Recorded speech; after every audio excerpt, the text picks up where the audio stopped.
النبي عليه الصلاة والسلام بعث للناس كافة. يعني أنت تشوف قد من الغرب، النصارى، اليهود، الملاحدة، مجوس، كله عم يدخل وين؟ في دين الإسلام. وأنا سبق وذكرت لكم هالأمر هذا.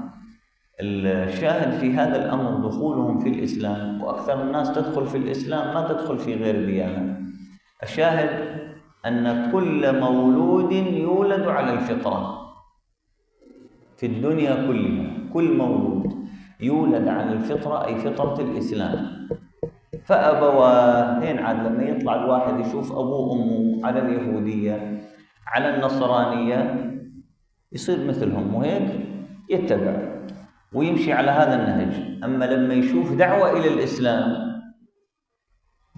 الإسلام مباشر، سبحان الله، يدخل في هذه الدعوة ويدخل في الإسلام. يعني يلين قلبه لما يسمع كلام الله عز وجل، يسمع القرآن الكريم، نعم، يصير في عنده ميول، يصير في عنده راحة، يصير في عنده سكينة. نعم.